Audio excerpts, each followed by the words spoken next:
الحمد للہ وحدہ والصلاة والسلام علی من لا نبی بعدہ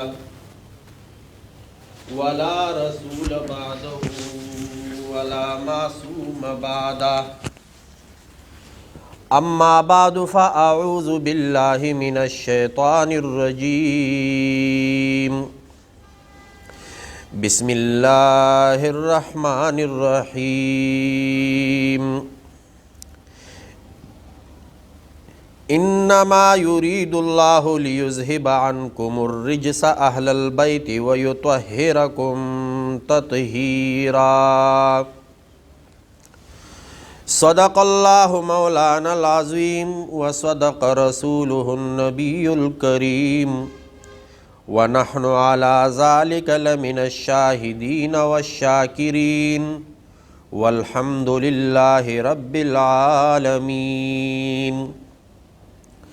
رضینا باللہ ربا وبالاسلام دینا وبمحمد صلی اللہ علیہ وسلم رسولا ونبیا ان اللہ وملائکتہ یصلون علی النبی یا ایہا الذین آمنوا صلوا علیہ وسلموا تسلیما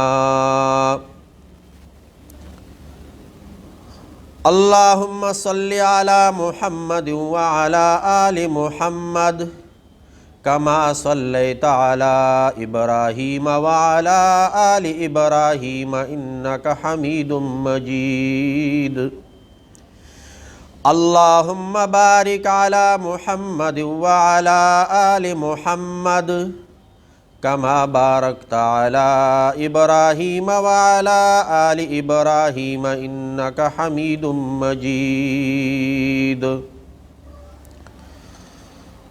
الحمدللہ اللہ کا لاکھ لاکھ شکر ہے کہ ایک مرتبہ پھر ہم سب کو جمعے کے دن اکٹھا فرمایا۔ بہت سے لوگ ایسے ہوں گے جو یہ چاہ رہے ہوں گے کہ ہم جمعے کی نماز پڑھیں، لیکن ان کو جمعے کی نماز نصیب نہیں ہوگی، یا تو سفر میں ہوں گے یا اسپتال میں ہوں گے یا جنگ جھگڑوں میں ہوں گے۔ اللہ رب العزت نے اس فتنے کے دور میں بھی ہمیں مسجد نصیب کیا اور جماعت کے ساتھ نماز پڑھنے کی توفیق عطا فرمائی، تو اس پہ جتنا اللہ کا شکر ادا کرے کم ہے۔ جمعے والے دن بہت سے کام وہ دین ہے، سنت ہے، ان میں سے ایک یہ ہے کہ جب اذان ہو جائے تو پھر سب کام چھوڑ دیے جائے اور جمعے کی تیاری میں لگ جائے۔ یہاں تک علماء نے لکھا ہے کہ قرآن مجید کی تلاوت کرنا وہ بھی ثواب نہیں ہوگا، وہ بھی سنت کے خلاف شمار ہوگا۔ آپ صرف اور صرف جمعے کی کیا کریں، اور جب جمعے کے غسل وغیرہ کر لیا، وضو وغیرہ کر لیا، مسواک کر لیا، کپڑے پہنے، خوشبو لگا دیا، تو پھر اور کام نہ کرے، سیدھا مسجد کی طرف دوڑے۔ قرآن مجید میں ہے نا سورۃ الجمعہ میں، اذا نودی للصلاۃ یوم الجمعہ فاسعوا الی ذکر اللہ وذروا البیع، لین دین چھوڑ دو، دنیا کے کام چھوڑ دو، بلکہ سیدھا مسجد کی طرف دوڑو اور اللہ کی طرف متوجہ ہو جاؤ۔ ہاں، جب نماز ختم کر لو اس کے بعد فانتشروا فی الارض، اور جو آپ کی قسمت میں اللہ نے رزق لکھی ہے وہ آپ کو ملتی رہے گی، تو کوشش کریں گے نا انشاءاللہ۔ ازواج مطہرات کے بارے میں سلسلہ جاری تھا۔ آج ام المؤمنین حضرت جویریہ رضی اللہ تعالی عنہ کے بارے میں سن 5 ہجری میں نبی علیہ الصلاۃ والسلام کو یہ خبر ملی کہ قبیلہ بنی مستلق کا جو سردار ہے حارث ابن ابی ضرار، وہ مکہ والوں کے شرارت پر اور ان کے اکسانے پر مدینہ طیبہ پر حملہ کرنے والا ہے، اور العیاذ باللہ نبی علیہ الصلوۃ والسلام کی شہید کرنے کی تیاری ہو رہی ہے۔ البدایہ والنہایہ میں یہ بات لکھی ہے کہ اس مقصد میں کامیابی کے لیے قبیلہ بنو مستلق نے اپنے قرب و جوار کے جتنے بھی مشرکین تھے سب کو اکٹھا بھی کر لیا، اور یہ سازش تیار ہو رہی تھی کہ مدینہ طیبہ پہ کیا کرنا ہے۔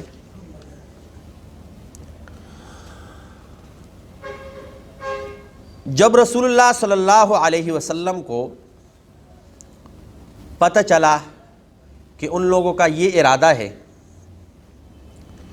تو نبی علیہ الصلوۃ والسلام نے صحابہ کو جمع فرمایا اور پیش قدمی کی، یعنی اس انتظار میں نہیں رہے کہ وہ حملہ کرے اور پھر ہم کیا کریں، دفاع کریں، بلکہ اقدام کیا اور ان کے اوپر حملہ کرنے کا ارادہ کر لیا۔ تقریباً 1000 صحابہ رضی اللہ تعالی علیہم اجمعین کی جماعت کو تیار کر کے سن 5 ہجری اور شعبان کے مہینے میں اچانک قبیلہ بنی مستلق پر حملہ کر دیا۔ ابھی تک وہ لوگ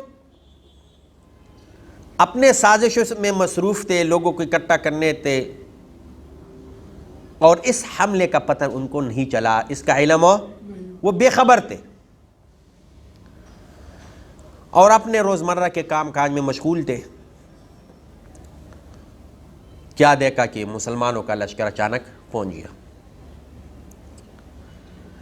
نبی علیہ الصلوۃ والسلام نے حضرت عمر رضی اللہ تعالی عنہ کو، نیند تو نہیں آ رہی، نیند آ رہی ہے تو چنٹی مار کے، نبی علیہ الصلوۃ والسلام نے حضرت عمر رضی اللہ تعالی عنہ کو یہ حکم دیا کہ ان لوگوں کو کہو کہ کہے لا الہ الا اللہ، محفوظ ہو جائیں گے، امن میں ہو جائیں گے۔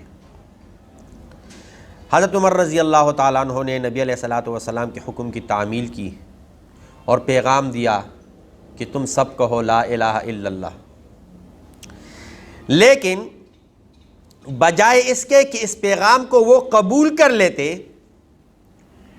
انہوں نے صاف انکار کر دیا اور تیر اندازی شروع کر دی مسلمانوں پر۔ نبی علیہ الصلوۃ والسلام کے حکم کے منتظر تھے صحابہ۔ نبی علیہ الصلوۃ والسلام نے حکم دیا کہ اب ان کے اوپر ایک بار حملہ کریں، سارے مل کر۔ تو صحابہ نے سب نے مل کر ایک بار حملہ کیا سب پر۔ تو اس حملے کا قبیلہ بنو مستلق کے اندر کوئی طاقت نہیں تھی کہ روکے، اور مقابلہ نہیں کر سکا انہوں نے۔ تو اب انہوں نے ہتھیار ڈالنے شروع کر دیے۔ قبیلہ بنی مستلق نے کیا کیا؟ ہتھیار ڈالنے شروع کر دیے، اور صحابہ رضی اللہ تعالی علیہم اجمعین نے پورے قبیلے والوں کو قیدی بنا لیا، مرد عورت سب کو کیا بنا لیا؟ تعداد میں لکھا ہے کہ یہ تقریباً 700 کے قریب تھے جن کو قیدی بنا لیا گیا تھا۔ اور دیکھو کتنا بڑا حملہ تھا، وہ پہلے کتنے سازش کر رہے تھے، اس میں 10 مشرکین مارے گئے اور صرف 1 صحابی شہید ہو گیا، اور باقی جانی نقصان اتنا نہیں ہوا۔ اور ایک بار حملہ سارے متفق ہو گئے، حملہ کر دیا، اللہ رب العزت نے ان کو فتح نصیب کی، اور 700 کے قریب انہوں نے کیا بنا لیے؟ اب تھوڑی دیر پہلے میں نے آپ کو بتایا کہ جو سردار تھا اس کا کیا نام تھا؟ حارث ابن ابی زرار. وہ یہ سازش میں مصروف تھا کہ مدینہ پہ کیا کرے، حملہ کرے اور نبی علیہ الصلوۃ والسلام کو نعوذ باللہ کیا کرے، شہید کرے. اب یہ جو قیدی تھے 700، اس میں اس کی بیٹی بھی تھی. خود تو وہ ادھر ادھر ہو گیا، چپ گیا، لیکن جو اس کی بیٹی تھی وہ قیدی. اور اسی حملے میں جو حضرت جویریہ رضی اللہ تعالی عنہ ہے، یہ اس کی بیٹی ہے. اس کا جو شوہر ہے مصافح بن صفوان، وہ مارا گیا. تو صحابہ رضی اللہ تعالیٰ عنہ نے ان کو مال غنیمت سب کو لے آئے اور صحابہ کے درمیان یہ سارا مال غنیمت کیا ہوا، تقسیم ہو گیا. اب یہ حضرت جویریہ رضی اللہ تعالیٰ عنہ جو ہے، اس وقت یہ رضی اللہ تعالیٰ عنہ نہیں بنی، یہ آئی حضرت ثابت بن قیس رضی اللہ تعالیٰ عنہ کے حصے میں. اب ظاہر ہے کہ وہ بیٹی تھی کس کی؟ سردار حارث ابن ابی زرار کی بیٹی تھی، عقل مند تو تھی. تو اس نے ثابت بن قیس رضی اللہ تعالیٰ عنہ سے کہا کہ آپ مجھ سے رقم لے لیں اور مجھے آزاد کر دیں. تو وہ بھی حیران تھا کہ یہ تو اب قیدی ہے، یہ کہاں سے انتظام کر لے گی، لیکن اس نے کہا میں انتظام کر لوں گی. تو اس کو کہتے عقد کتابت، یعنی ایک معاہدہ ہوتا ہے مالک اور غلام کے درمیان. غلام کہتا ہے کہ یا باندی کہ میں آپ کو اتنا پیسے دے دیتا ہوں، آپ مجھے آزاد کر دیں. اگر وہ ہاں کر دے تو جب وہ پیسے وہ ادا کرے گا وہ آٹومیٹک خود بخود آزاد ہو جائے گا. تو حضرت ثابت رضی اللہ تعالی عنہ نے منظور کر لیا کہ ٹھیک ہے. اب جو عقدی کتابت ہوا، حضرت ثابت بن قیس رضی اللہ تعالیٰ عنہ اور حضرت جویریہ رضی اللہ تعالیٰ عنہ کے درمیان وہ 19 وقیہ سونا، کہ یہ 19 وقیہ سونا دے گی اور ثابت بن قیس رضی اللہ تعالیٰ عنہ اس کو آزاد کر دے گا. ایک اوقیہ 40 درہم کے برابر ہے. ایک اوقیہ کتنے درہم کے برابر ہے؟ اور ایک درہم 3 ماشے سے کچھ زیادہ ہوتا ہے.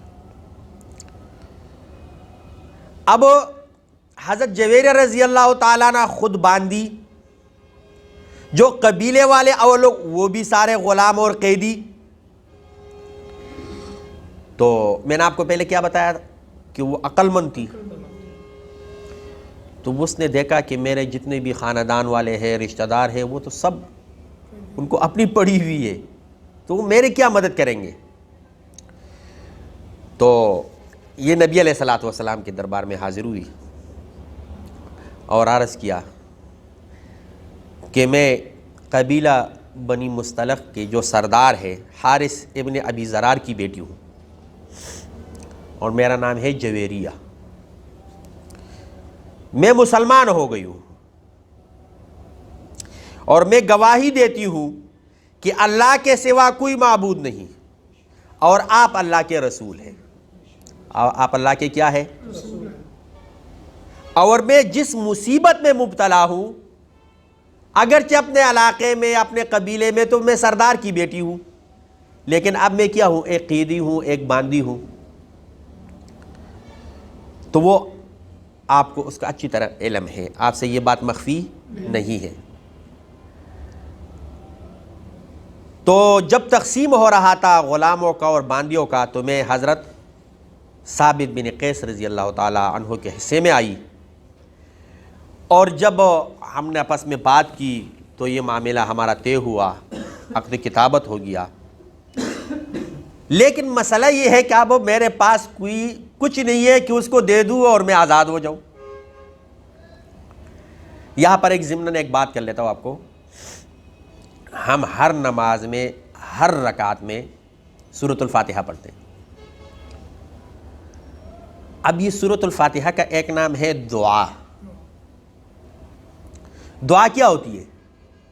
مانگنا۔ لیکن ڈائریکٹ ہم اللہ سے نہیں مانگتے، پہلے ہم تعریف کرتے ہیں الحمدللہ رب العالمین، وہ ڈنگ سے کہتے ہیں کہ کوئی آداب بھی ہوتے ہیں۔ آپ کسی کے پاس قرض لینے جاتے ہو، دروازہ کٹکھٹایا، جی کون؟ میں فلاں، کیا چاہیے؟ مجھے 20,000 روپے دے دو قرض، میں آپ کو 1 مہینے بعد دوں گا۔ اگر اس کے پاس ہو بھی، وہ کہ پتہ نہیں یہ کس انداز سے مانگ رہے، تو طریقے سے الرحمن الرحیم، کون؟ اللہ جو تمام جہانوں کا رب ہے، رحمان ہے اور رحیم ہے، مالک یوم الدین، قیامت کے دن کا مالک ہے۔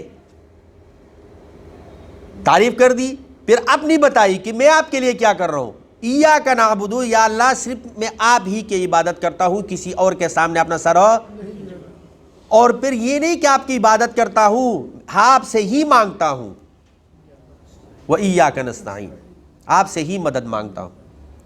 اچھا جی کیا مانگتے ہو؟ اهْدِنَا الصِّرَاطَ الْمُسْتَقِيمَ، مجھے سیدھا راستے دکھائے، مجھے سیدھے راستے پر مجھے ہدایت نصیب فرما دے۔ تو اب یہ جو حضرت جویریہ رضی اللہ تعالیٰ عنہ، اس نے یہ نہیں کہا جب دربار میں حاضر ہوئی کہ میں فلاں سردار کی بیٹی ہوں، مجھے آزاد کرا دو، بلکہ کیا کہا؟ یہ وہ بات کی نہیں، پہلے یہ کہا کہ میں مسلمان ہو چکی ہوں، میں کلمہ پڑھتی ہوں لا الہ الا اللہ محمد الرسول اللہ، کہ اللہ کے سوا کوئی معبود نہیں، اللہ کے سوا کوئی مقصود نہیں، اللہ کے سوا کوئی خالق نہیں، اللہ کے سوا کوئی مالک نہیں، اللہ مالک ہے، خالق ہے، رازق ہے، اس کا میں اقرار کرتی ہوں۔ دوسری بات، میں اس بات کا بھی اقرار کرتی ہوں کہ آپ اللہ کے کیا ہے؟ اور پھر اپنا مدعا بتا دیا کہ میں اس مصیبت میں ہوں، اور ایسا نہیں ہے کہ یہ مصیبت آپ سے مخفی ہے، آپ کو علم ہے، لیکن یہ ہے کہ میں جس خاندان سے ہوں، جس قبیلے سے ہوں، وہ سارے قیدی ہیں، یا تو کوئی باندی ہے یا کوئی غلام ہے، تو وہ اپنے مصیبتوں میں پڑے ہوئے، قیامت والے دن نفسا نفسی کا عالم ہوگا، کوئی کسی کو کچھ نہیں دے سکے گا۔ یوم یفر المرء من اخیہ وامہ وابیہ، قیامت ایسا دن کہ اس دن بھائی بھائی سے، باپ بیٹے سے، بیٹا باپ سے، یہاں تک کہ کتنا پاکیزہ اور قریبی رشتہ ماں کا، تو بیٹی بھی ماں سے دور بھاگے گی، بیٹا بھی دور سے ماں سے دور بھاگے گا۔ تو اب یہ اس حالت میں تو وہ ان اپنی مصیبتوں میں پڑے ہوئے، تو وہ میرے کیا مدد کریں گے؟ تو یہ اللہ کے رسول میرے لیے یہ بندوبست کر لے تاکہ میں ثابت بن قیس رضی اللہ تعالیٰ عنہ کو یہ جتنے 19 اوقیہ سونا ہے یہ دے دوں، اور وہ مجھے آزاد کر دیں۔ تو نبی علیہ الصلوۃ والسلام نے ارشاد فرمایا کہ کیا میں اس سے کوئی بہتر بات آپ کو نہ بتاؤں؟ تو کہا ٹھیک ہے۔ نبی علیہ الصلوۃ والسلام نے فرمایا کہ یہ میں انتظام کر لیتا ہوں، لیکن میں آپ کو آزاد کروں گا، میں آپ کو آزاد ہو، اور اس کے بعد میں چاہتا ہوں کہ آپ سے نکاح کر لوں۔ تو حضرت جویریہ رضی اللہ تعالیٰ عنہ نے قبول کر لیا کہ مجھے منظور ہے۔ اچھا، اور جب اس طرح وہ عقد کتابت کا جو بھی معاہدہ تھا وہ ان کو ادا کر دیے، وہ آزاد ہو گئی، تو اس کے بعد نکاح ہو گیا، اور مہر رکھا 4,000 درہم۔ کتنا درہم؟ 4,000 درہم مہر مقرر ہوا اور نکاح ہو گیا۔ اب حضرت جویریہ رضی اللہ تعالیٰ عنہ فرماتی ہے کہ اس سے کچھ عرصہ پہلے میں نے خواب دیکھا، خواب میں دیکھتی ہوں کہ ایک چاند میرے گود میں آ گیا ہے، لیکن میں نے یہ خواب کسی کو نہیں بتائی، لیکن جب میں قیدی بن کر آئی تو مجھے اپنے خواب کے تعبیر کا پتہ چلا، اور اس کا تعبیر اب یہ ہے کہ نبی علیہ الصلوۃ والسلام میرے حصے میں آئے، تو وہ اس خواب کی تعبیر ہے۔ پھر ہوا یوں، حضرت عائشہ رضی اللہ تعالیٰ عنہ فرماتی ہے، آدھا علم حضرت عائشہ رضی اللہ تعالیٰ عنہ سے کے واسطے ہمیں پہنچا ہے، اور فقیہ الامت خواتین میں وہ کون ہے؟ حضرت عائشہ رضی اللہ تعالیٰ عنہ۔ وہ فرماتی ہے کہ مجھے نہیں معلوم عورتوں میں اس جیسی عورت جو حضرت جویریہ رضی اللہ تعالیٰ عنہ ہے، کہ اس کی وجہ سے اپنے قبیلے اور اپنے خاندان کو بہت سے برکتیں ملی ہے۔ اس کی وجہ سے وہ اس طرح کہ جب یہ آزاد ہوئی اور نبی علیہ الصلوۃ والسلام کی نکاح میں آئی، تو جو باقی 700 قیدی تھے جو غلام اور باندیوں کی صورتوں میں، تو سب نے کہا یہ تو اب ہمارا سسرال ہے، ہم ان کو کیسے قیدی رکھ سکتے ہیں؟ تمام صحابہ نے سب کو آزاد کر دیا، تمام صحابہ نے سب کو۔ اس کے بعد حضرت عائشہ رضی اللہ تعالیٰ عنہ نے یہ جملہ ارشاد فرمایا تھا کہ ما عالم، میں نہیں جانتی، امرأتن کوئی بھی عورت، اعظم برکتا منہا علی قومہا، جو اپنے قوم پر زیادہ برکت والی ہو حضرت جویریہ رضی اللہ تعالی عنہا سے، کہ جس کی وجہ سے پورا قبیلہ 700 قیدی وہ آزاد ہو گئے۔ اور یہ بھی نہیں، جب ان کو آزاد کر دیا تو قبیلہ بنی مستلق کے جتنے بھی قیدی تھے جن کو صحابہ نے آزاد کیا، ان سب نے کلمہ بھی پڑھ لیا، اور وہ سارے کے سارے کیا ہوئے؟ مسلمان ہوئے۔ اور یہ صرف ایک خاتون جو حضرت جویریہ رضی اللہ تعالی عنہ ام المؤمنین، اس کی برکت سے۔ پتہ چلا اس کے والد وہ آئے اور اپنے 2 بیٹے کو بھی ساتھ لے کر آئے، اونٹ لے کر آئے، اس پہ بہت خزانے اوپر ڈال دیے، سونا چاندی کے، جواہرات کے، اور تاکہ یہ ہم دے دیں گے اور اپنی بیٹی کو واپس لے جائیں گے۔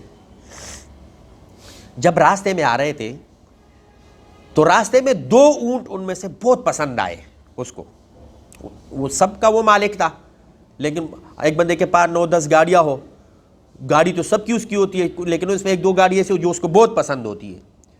تو اسی طرح وہ سارے اونٹ اسی کے تھے، لیکن 2 اونٹ اس میں اس کو بہت اچھے لگے، تو راستے میں اس نے وہ ڈھونڈنا، 2 اونٹ کہیں چھپا لیے، تاکہ واپسی پہ میں یہاں سے آؤں گا تو اس کو واپس لے جاؤں گا، دل نہیں کیا اس کو کہ میں اس کو اپنے ہاتھ سے جانے دوں۔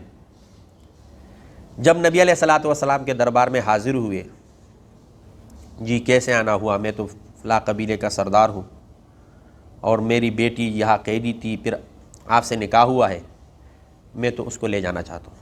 نبی علیہ الصلوۃ والسلام نے کہا ٹھیک ہے، میری طرف سے اجازت ہے۔ حضرت جویریہ رضی اللہ تعالیٰ عنہ کے پاس جب گئے، وہ اور والد نے کہا کہ نبی علیہ الصلوۃ والسلام نے اجازت دی ہے تو آپ ہمارے ساتھ چلیں۔ حضرت جویریہ رضی اللہ تعالیٰ عنہ نے ارشاد فرمایا، اخترت اللہ و رسولہ، میں نے چن لیا، میں نے منتخب کر لیا، میں نے اختیار کر دیا اللہ اور اس کے رسول کو۔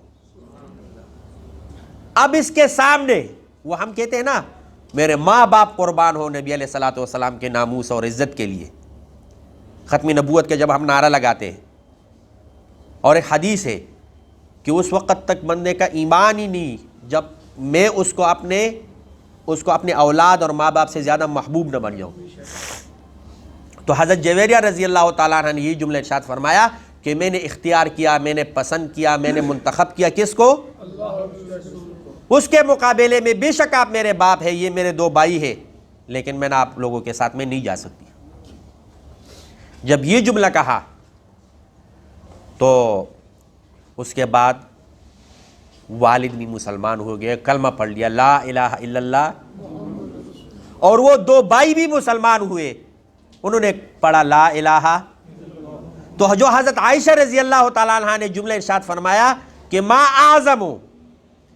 اعلم اعظم برکتا منہا امرأتن، کہ میں نہیں جانتی خواتین میں اس خاتون سے زیادہ برکت والی اپنے خاندان پر. اس کی وجہ سے اس کا والد مسلمان ہو گیا، اس کی وجہ سے ان کے 2 بھائی مسلمان ہو گئے، اس کی وجہ سے پورا قبیلہ بنی مستلق مسلمان ہو گیا. اور یہ دیکھو قبیلہ بنو مستلق کا مسلمان ہونا یہ اسلام کے لیے ایک فائدے کی بات یہ تھی کہ یہ مدینہ طیبہ کے ارد گرد سارے موجود تھے. تو جب یہ مسلمان ہو گئے تو جتنے بھی دشمن تھے وہ کمزور پڑ گئے، جو اسلام کے دشمن تھے وہ کیا پڑ گئے. اس کے بعد فضائل بہت آتے ہیں. ام المؤمنین حضرت جویریہ رضی اللہ تعالیٰ کے بارے میں آتا ہے کہ نبی علیہ الصلوۃ والسلام سے بہت سے احادیث نے روایت کی. حضرت ابن عباس رضی اللہ تعالیٰ عنہ، حضرت جابر، حضرت عبداللہ ابن عمر، تمام صحابہ کرام رضی اللہ تعالیٰ علیہم اجمعین نے حضرت جویریہ رضی اللہ تعالیٰ عنہ سے روایتیں نقل کی ہیں. بہت زیادہ ذکر کرنے والی تھی ام المؤمنین حضرت جویریہ رضی اللہ تعالیٰ عنہ، بہت زیادہ. آج کل ہماری خواتین جو ہے وہ بھی بہت زیادہ ذکر کرنے والی ہے، لیکن کسی اور کی. وہ کیسی ہے؟ وہ کسی کام کی نہیں ہے. غیبت میں ہم اگر مقابلہ ہو جائے نا، غیبت میں ہم آگے ہیں، لیکن جو صحابیات تھی وہ ذکر کرنے میں بہت آگے تھی. خاص طور پر ام المؤمنین حضرت جویریہ رضی اللہ تعالی عنہ. ایک مرتبہ ایسا ہوا کہ فجر کی نماز پڑھی، مصلی پہ بیٹھے رہی. نبی علیہ الصلوۃ والسلام گھر سے تشریف لے گئے. 2-3 گھنٹے کے بعد جب گھر واپس آئے تو وہ ادھر ہی مصلی پہ بیٹھی رہی.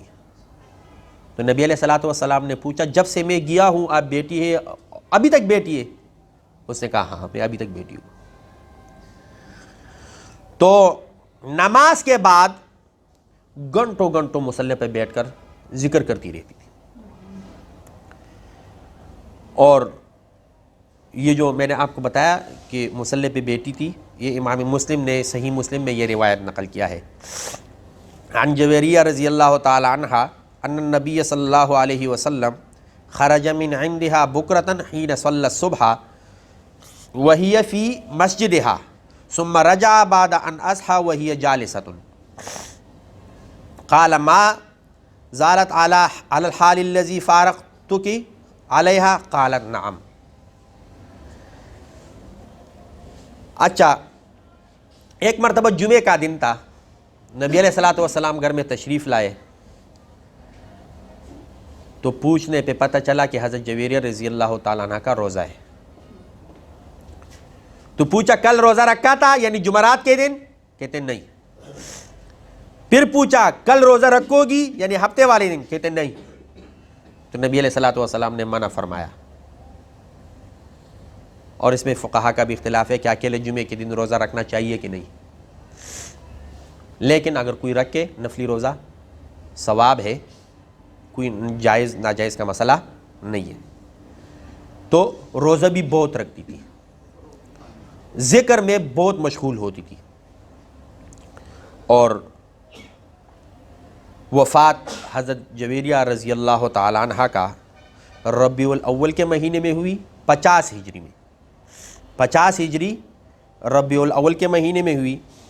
مروان بن حکم رحمۃ اللہ علیہ نے، جو مدینہ کے حاکم تھے اور تابعی ہے، اس نے نماز جنازہ پڑھائی اور مدینہ طیبہ کے قبرستان جنت البقیع میں دفن ہوئی. انا للہ و انا الیہ. اب ہمارے بہت سے یہ یوٹیوب پہ اور سوشل میڈیا پہ یہ کلپ وغیرہ آتے ہیں، تو یہ جو ہماری انڈیا میں حجاب کے متعلق بہت زور شور سے بات ہو رہی ہے. تو ایک خاتون ہے، واللہ عالم کی کوئی فلم کی کوئی اداکارہ ہے یا کوئی ہے یا کوئی صحافی ہے، اس نے کہا یہ حجاب وغیرہ تو قرآن مجید میں تو ہے ہی نہیں، تو پھر اس کے پیچھے یہ مسلمان کیوں پڑے ہوئے ہیں؟ اور اسی وجہ سے آپ لوگوں کو پتہ ہوگا شاید کہ آج پورے پاکستان میں یوم حجاب منایا جا رہا ہے. خاص طور پر علماء جتنے بھی مسجدوں میں ہے وہ حجاب کے موضوع پر ہی کیا کر رہے ہیں؟ گفتگو کر رہے ہیں. تو میں نے تو وہ حضرت جویریہ رضی اللہ تعالیٰ عنہ کے فضائل بتا دیے، لیکن تھوڑا سا تاکہ اس میں بھی ہم شریک ہو جائے. قرآن مجید میں اس کا تذکرہ ہے. اے پیارے محبوب، اپنی بیٹیوں کو اور تمام مسلمان خواتین کو یہ بتا دیجئے یدنین علیہن من جلابیبہن، کہ اپنے اوپر بڑی بڑی چادریں ڈالیں.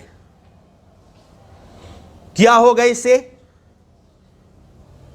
ایعرفنا، یہ پہچانی جائے گی، لوگ پہچان لیں گے کہ شریف خاندان کی ہے، باحیا ہے، باشرم خواتین ہے. اور فلا یؤذین، تو کوئی اس کو تکلیف نہیں پہنچائے گا. کوئی اس کو تکلیف ہو، اس کا مطلب یہ نہیں ہے کہ جس نے حجاب نہیں پہنا یا برقع نہیں پہنا تو اس کو تکلیف پہنچایا جائے. لیکن عام طور پر ہمارے گلی محلوں میں کہ جب کوئی خاتون پردے میں نہ ہو تو یہ للو پنجو قسم کے لوگ نا آواز کستے، وہ گئی وہ آئی. حالانکہ اگر پیچھے دیکھ لیں، ان سے پوچھے تو اس کے گھر میں بھی ماں بہن بیٹی، وہ بیٹی ہوتی ہے. لیکن وہ سارا نا عقل پہ پردہ آ چکا ہوتا ہے.